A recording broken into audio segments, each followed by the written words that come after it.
I used to be the type of person who had best friends.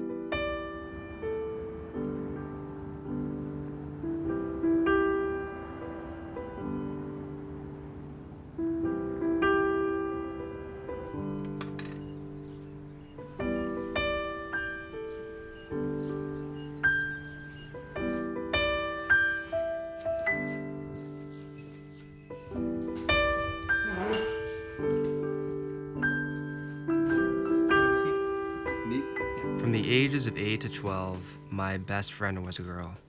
Her name was Sam.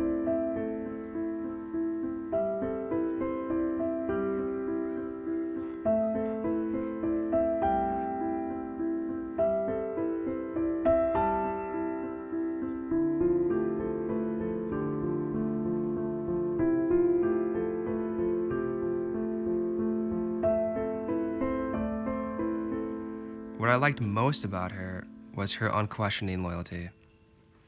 She didn't seem to care that I was introspective and quiet for so many years. And one day, at her suggestion, she taught me how to kiss, just in case I might need to know how someday.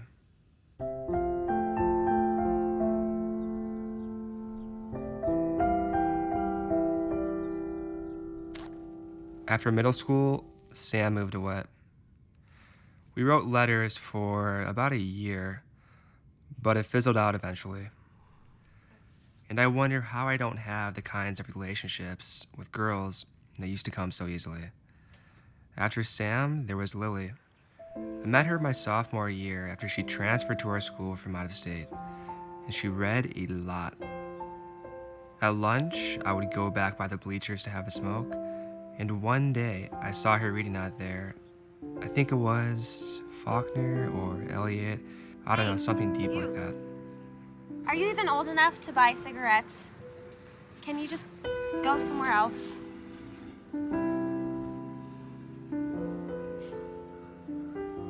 But this sparked the beginning of a few hundred other debates that filled the lunch hours and school dances, even walks home, summer nights, and into our first year of college. I don't know.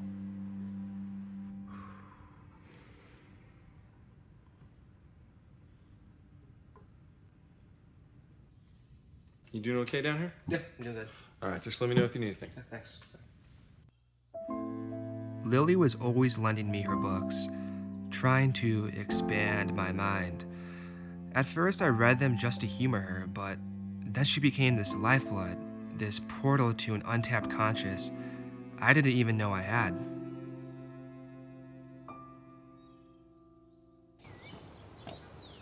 Hey. Oh. What's going on? Hey.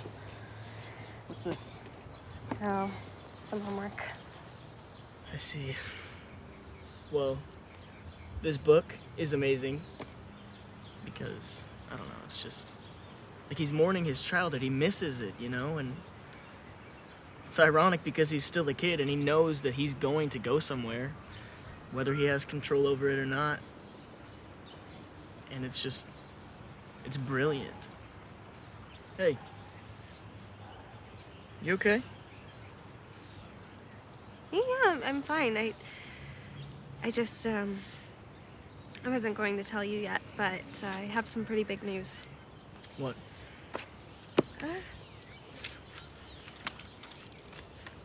I did it. I got in. Brown. Lily, that's amazing. Congratulations. That's really amazing. Thanks. I can't believe it. I'm really proud of you. And I'm really happy for you. Thanks, Dan. You're welcome. Come here. Well, what about you? Have you heard back from any schools yet? Yeah, I mean, I've been put on a couple wait lists, and I'm still waiting to hear back from NYU, so... I mean, I'm not worried. I mean, I know something's gonna work out. So, I can't believe this is happening now. You know, you got into your dream school, Well, and you're gonna go away soon. you will too. You'll see. We still have the rest of the school year, the whole summer. let's just try not to think about leaving. Not just yet. We've got time. You're right. And I mean, we're gonna visit each other all the time, right? Exactly. But we're here now, so back to the book. Back to the book. All right, take you through this. After I went away to NYU and she went off to Brown, we would send each other care packages with ripped out magazine or even newspaper articles we thought the other might find amusing. Sometimes we would send very carefully themed, entitled mixtapes. Put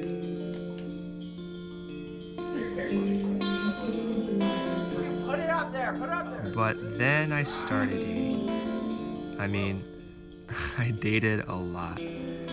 Well, maybe dating isn't quite the right word for what I was doing.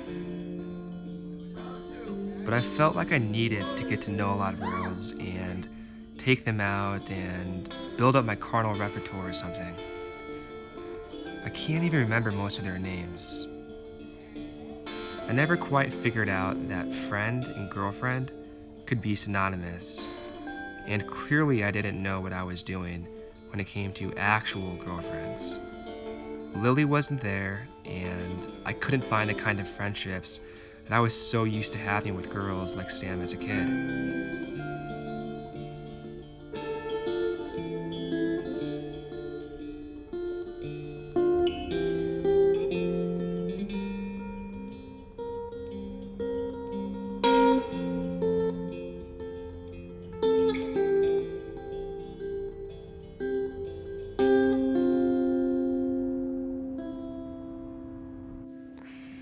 Hey, do you have a pen?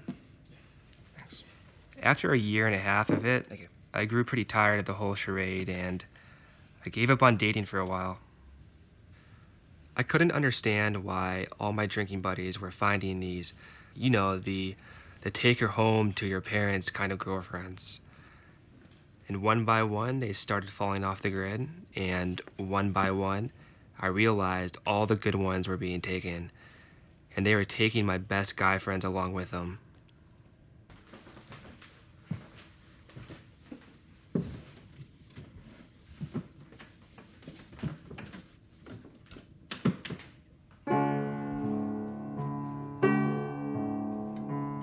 During the summers, I worked at a record store.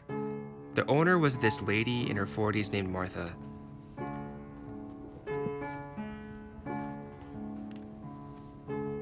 What about this one? Fleetwood Mac? I don't know. What about it? It sounds like one of my stuck-up college professors. Fleetwood Mac is not a person, it's a band. Seriously, you've never heard of them. No, I really don't think I've ever heard of them. Well, that just won't do. You are borrowing it. Take it home tonight, listen to it, and then tell me what you think. I will. Thanks, Martha. What's it like? Is it rock and roll? Oh man, their music. Well, I don't want to force any impression on you or give you any expectations. Just listen to it. Listen with freedom. Okay, I'll listen with freedom. It is freedom. I remember going to their concerts when I was your age. I didn't know people could make music that could make you feel so a part of something that was so much bigger than yourself, but it was still so personal somehow. Like they knew every thought in your head. They knew how to describe it. Like they'd been there before. Sounds like you've been to a lot of concerts. Oh, yeah. Why do you think I do what I do now? Music was everything. It still is. It shapes you, especially when you're a teenager. She would talk to me about how she grew up and the Simon and Garfunkel concerts she went to, and would tell me about all the guys she had dated. I got the impression that there were a few that took a lot more than they ever gave. But we both wanted different things. We were young. I think they had a hard time balancing the two. All right, let's finish up this inventory. Okay, Seriously, take that home tonight, make the time, listen to it. I'm gonna do it. I told you I'd do it. I'll do it. And then we'll talk about it tomorrow. Okay.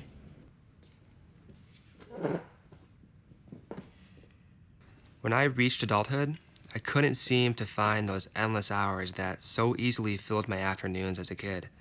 People seemed to impress upon me this ultimatum of sorts, that I needed to focus all of my efforts and energy solely on my romantic endeavors. It became nearly impossible to build or keep up with any other meaningful relationships in my life, especially ones with women that I wasn't even dating. Platonic girlfriends were not only looked down upon, they were forbidden. And there was always the men and women can't be friends argument. So here I am, back in the same small town I grew up in, for my little brother's wedding.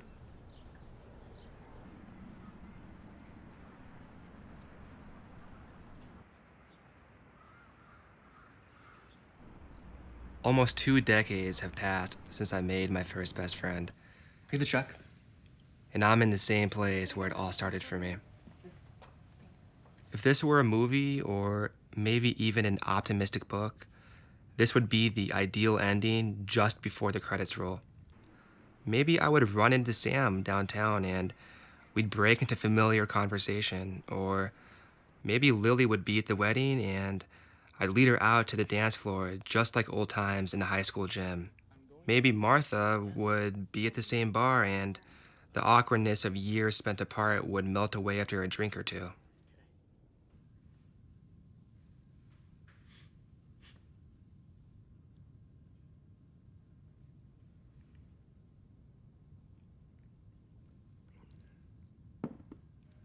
Unfortunately, most movies that end like that really aren't that interesting. And sometimes just too much time has passed.